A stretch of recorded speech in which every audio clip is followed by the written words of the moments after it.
An interesting row is brewing up. We may say it's long overdue, but this has specifics, and it's specifics in Parliament that I think make it more interesting from a diplomatic and from a constitutional point of view. So, over the weekend, Britain protested to Israel that the aid which it is sending is not getting through to the people who need it in Gaza. It also protested about the fact that the Red Cross wasn't getting access to Hamas prisoners in Israeli detention.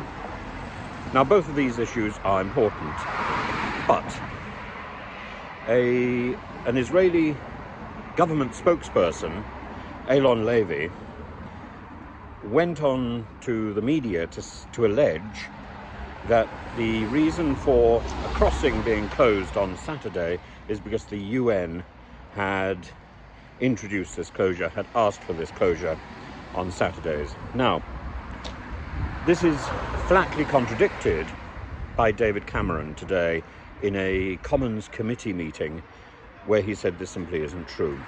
Israel closes the border because of the Sabbath. Now, that might have been a reasonable explanation in the first place for Eylon Levy to have produced. Instead, he seems to have lied. And that's much more worrying.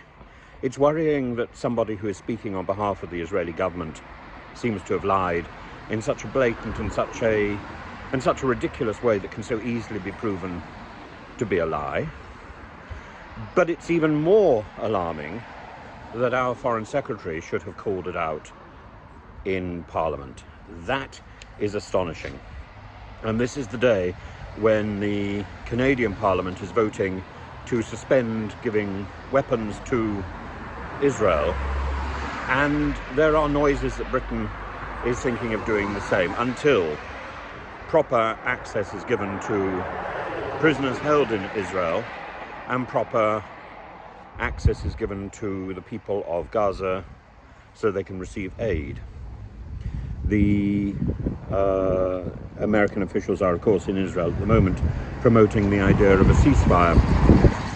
I've said all along, the terminology of ceasefire is not the right terminology unless we're looking forward to a two-state solution or an alternative proposal which recognizes the validity of Palestine as a country, as a state. Then peace is simply a hiatus in the middle of one long war which arguably has been going on since 1948. It's not a way that we can continue. A ceasefire is not an aim. A ceasefire might be part of the process towards peace, but it's not an aim, and it's certainly not a way to release the hostages being held by Hamas, and it's certainly not a way to restore confidence in the two respective governments of Hamas and the Palestinian Authority, of Israel and the Palestinian Authority. The role of Hamas needs to change in the process towards peace. And if a ceasefire is a process towards peace, that is fine. In that case, Hamas needs to abandon the bomb and the bullet and get down to the ballot box and negotiation and diplomacy.